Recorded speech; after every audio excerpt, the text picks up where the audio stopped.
हाँ जी तो welcome back असल लाइफ टीवी ते मित्रों यूट्यूब तो सबसक्राइब नहीं किया तो सबसक्राइब करो फेसबुक ते वीडियो नू अगे शेयर जरूर करो। तुहानू पता वे ईरान ते अमरीका दा जिहड़ा वफद है वो आया है इस्लामाबाद ते हर पासे हर एक मुल्क दे विच जिन्ने भी साडे ओवरसीज़ ने भाजी पूरे भारत दे नाल छाती चौड़ी करके बाहर फिर टुर रहे ने।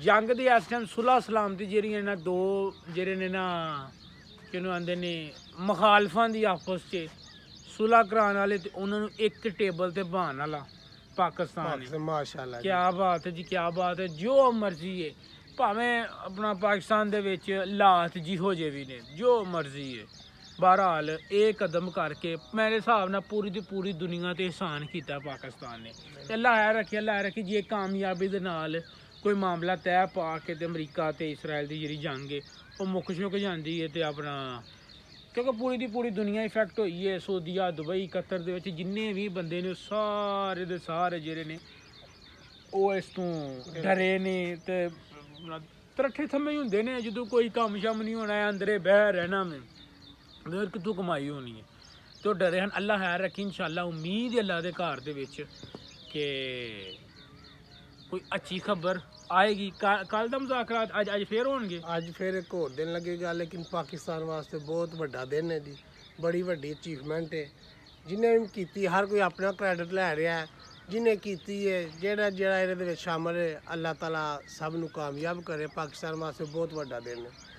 ते एक होर भी गल है अगर खुदा ना खास्ता ये मुज़ाकरात कामयाब नहीं होंदे ते जंग जेह्ड़ी है पहला नालों भी ज़्यादा भयानक हो जाएगी। बिल्कुल तो जे भयानक हो गई ना तो अल्लाह माफ़ करे चीकां तो हूँ किसी गरीबां आवाम दियां निकलन डियां ने ये होर डबल तरबल हो जानी क्योंकि दोवां पासों जेह्ड़े ने फिर वन सवन्ना कोई ना कोई हिसाब लगना वे कि ज़ाहिर ईरान नूं पता ही ते अगे मुश्किल दे विच आ ते जिन्ना होर अपना दूसरियां आसे पासे नूं जिन्ना मुश्किल च पावांगे होर हिसाब किताब है। बहरहाल जेह्ड़ी सिद्धी गल है ना भाजी सुलह होनी बहुत ज़्यादा जरूरी है। ਇਹਦਾ ਨੁਕਸਾਨ ਜਿਹੜਾ ਆਮ ਇਨਸਾਨ ਹੈ ਸਾਡੇ ਵਰਗਾ ਉਹਨੂੰ ਜ਼ਿਆਦਾ ਹੋ ਰਿਹਾ, ਗਰੀਬ ਇਨਸਾਨ ਨੂੰ ਜ਼ਿਆਦਾ ਇਹਦਾ ਨੁਕਸਾਨ ਹੋ ਰਿਹਾ ਹੈ ਕਿਉਂਕਿ ਮਹਿੰਗਾਈ ਜਿਹੜੀ ਥੱਲੇ ਤੱਕ ਆਉਂਦੀ ਹੈ। ਤੁਸੀਂ ਵੇਖ ਵੀ ਲਿਆਣਾ ਇਹ ਮਹੀਨੇ ਦੇ ਵਿੱਚ ਕੀ ਹੋਇਆ ਲੇਕਿਨ ਇਹ ਜਿਹੜਾ ਗਰੀਬ ਬੰਦਾ ਉਹ ਪਿਸ ਕੇ ਰਹਿ ਗਿਆ।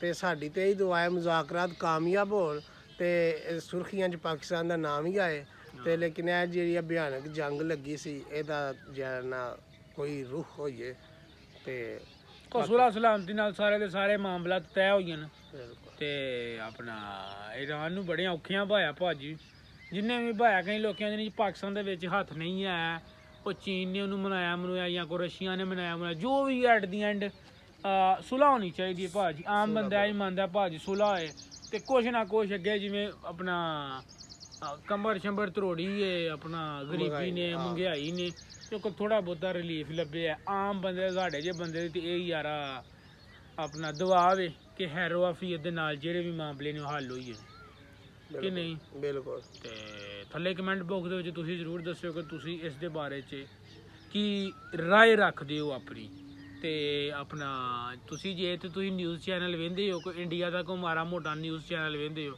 ते जिन्नियां कुछ मर्चां उन्हां नूं लगन डईयां ने ना इंडिया दे न्यूज़ चैनलां नूं आम आवाम वास्ते तो अच्छी खबर है तो मैनू 100% उम्मीद है कि आम इंडियन जो बंदा है ना वो भी यही सोचता होना कि यार मुक जे क्योंकि उत्थे भी गैस नहीं पी लभदी क्योंकि उत्थे भी परदेसी भरा बाहर गए ने गल्फ कंट्रियां दे विच ते उन्हां दे भी साह सुक्के सन ते साडी ते दुआ है कामयाब होण ते महंगाई ने अगे ही कमर तरोड़ दित्ती है ते गैस इत्थे उत्थे ज्यादा जेहड़ा ਇਹਦਾ बुहरान आया ते साडे गैस लभदी नहीं पई है सिलेंडर तो लोग चुक के धरदे पे ने जी बिल्कुल।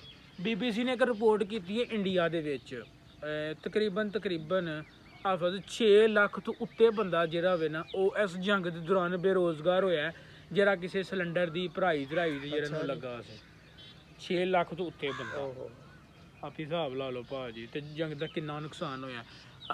आम आवाम ते मैं मीडिया दी मैं तां गल कीती है क्योंकि जिन्ने भी इंडियन चैनल ने ना जिन्ने भी इंडियन चैनल ने ओह् सारे ते सारे ਇਹ केयर रखते नहीं जो भी है ते अपना चंगे मंदे बंदे हर जगह ते हुंदे ने नहीं हर कंट्री च हुंदे ने जेह्ड़े ਉਹ ਆਪਣੀ केयर ਇਹ रखते पे ने जी ਇਹ ਸਾਰੀਆਂ ਜਿਹੜੀਆਂ ਚੀਜ਼ਾਂ ਨੇ ਈਰਾਨ ਦੀਆਂ ਤੇ ਇਹਦੀਆਂ ਉਹ ਸਾਰੀਆਂ ਚੀਜ਼ਾਂ ਇੱਥੇ ਹੋਣੀਆਂ ਚਾਹੀਦੀਆਂ ਨੇ, ਇੰਡੀਆ ਦੇ ਵਿੱਚ ਹੋਣੀਆਂ ਚਾਹੀਦੀਆਂ। ਅੱਛਾ ਜੀ। ਉਹ ਆਂਦੇ ਨੇ ਇੰਡੀਆ ਦੇ ਵਿੱਚ ਹੋਣੀਆਂ ਚਾਹੀਦੀਆਂ ਨੇ, ਤੇ ਪਾਕਿਸਤਾਨ ਦੇ ਵਿੱਚ ਜਿਹੜਾ ਉਹ ਕਿਉਂ ਹੋਣ ਡਈਆਂ ਨੇ, ਉਹ ਸਾਰੇ ਇਸ ਗੱਲ ਤੋਂ ਚਿੜਦੇ ਪਏ ਨੇ। ਤੇ ਉਹਨਾਂ ਤੇ ਇਹ ਵੀ ਉਹਨਾਂ ਆਖਿਆ ਜੀ ਇਹ ਨਾ ਸਾਨੂੰ ਇੰਝ ਲੱਗਦਾ ਵੇ ਕਿ ਜਿਹੜੇ ਮੁਜ਼ਾਕਰਾਤ ਨੇ ਕੰਪਲੀਟ ਨਹੀਂ ਹੋਣੇ ਆ। ਨਹੀਂ ਜੀ, ਅੱਲਾ ਕਰੇ ਕੰਪਲੀਟ ਹੋਈਆਂ ਨੇ। ਇਹਦਾ ਨੁਕਸਾਨ ਹਿੱਤੇ 'ਚ ਜਿਹੜੇ ਆਲੇ ਦੁਆਲੇ ਦੇ ਮੁਲਕ ਨੇ ਸਭ ਨੂੰ ਹੋਣਾ ਹੈ। ਤੁਸੀਂ ਵੇਖ ਵੀ ਲਿਆ ਹੋਣਾ, ਭਾਰਤ ਨੂੰ ਵੀ ਇਹਦਾ ਨੁਕਸਾਨ ਹੋਇਆ, ਹਰ ਇੱਕ ਨੂੰ ਹੋਇਆ ਜਿਹੜੇ ਪੜੋਸੀ ਮੁਲਕ ਨੇ।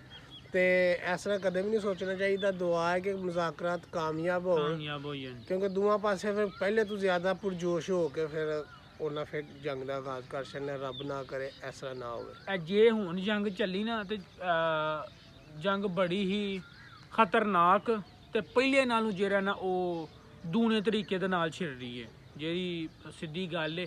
ਅੱਗੇ ਵੀ ਤੁਸੀਂ ਵੇਖ ਹੀ ਲਿਆ ਹੋਣਾ ਵੇ ਜੰਗ ਜਿਹੜੀ ਉਹਨੂੰ ਤਿੰਨ ਕੁ ਹਫ਼ਤੇ ਹੋਏ ਨੇ। ਨਹੀਂ ਮਹੀਨਾ 40 ਦਿਨ ਜੰਗ ਚੱਲੀ।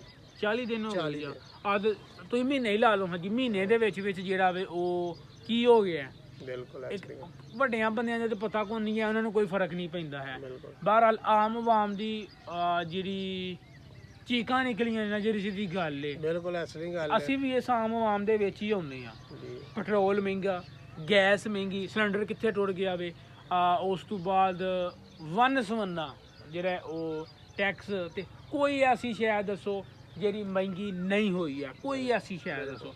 ਨਮਕ ਪਾਕਿਸਤਾਨ ਦਾ ਉਹ ਵੀ 5 ਰੁਪਏ ਮਹਿੰਗਾ ਹੋਇਆ। ਜਿਹੜਾ 60 ਰੁਪਏ ਦੀ ਲੱਭਦੀ ਹੁੰਦੀ ਸੀ ਉਹ 800 ਗ੍ਰਾਮ ਦੀ ਗੁੱਥੀ ਛੁੱਟੀ ਜਾਂ 500 ਗ੍ਰਾਮ ਦੀ, ਉਹ ਜਿਹੜੀ ਹੈ ਆਪਣਾ 60 ਰੁਪਏ ਦੀ ਉਹ 65 ਰੁਪਏ ਦੀ ਹੋ ਗਈ। ਹਰ ਸ਼ੈ ਮਹਿੰਗੀ ਹੋਈ ਹੈ। ਗੱਲ ਕਰਨ ਦਾ ਮਕਸਦ ਹੈ ਵੀ ਕਿ ਆਮ ਜਿਹੜਾ ਆਦਮੀ ਹੈ ਇਹਨੂੰ ਉਹਦਾ ਜ਼ਿਆਦਾ ਨੁਕਸਾਨ ਹੈ। ਤੇ ਕੋਸ਼ਿਸ਼ ਕਰੋ ਜਿੱਥੋਂ ਤੱਕ ਹੋ ਸਕੇ ਕਿਸੇ ਦੀ ਹੈਲਪ ਕਰੋ। ਜੇ ਕੋਈ ਮਾੜਾ ਬੰਦਾ ਸਫੇਦ ਪੋਸ਼ ਹੈ ਉਹਦੀ ਨਾਲ ਜਨਾਬ ਸਾਹਿਬ ਨੂੰ ਨਾਲ ਲੈ ਕੇ ਟੁਰੋ। ਰੱਬ ਸਾਰਿਆਂ ਦੇ ਵਾਸਤੇ ਆਸਾਨੀਆਂ ਪੈਦਾ ਕਰੇ। ਆਮੀਨ ਜੀ ਆਮੀਨ। ਤੁਸੀਂ ਭਾਜੀ ਲਾਈਕ ਕਰ ਲਓ, ਚੈਨਲ ਨੂੰ ਸਬਸਕ੍ਰਾਈਬ ਕਰੋ। ਮਿਲਨੇ ਆ ਤੁਹਾਨੂੰ ਨਵੇਂ ਵਲੌਗ ਦੇ ਵਿੱਚ ਇਨਸ਼ਾਅੱਲਾ ਰੱਬ ਰਾਖਾ।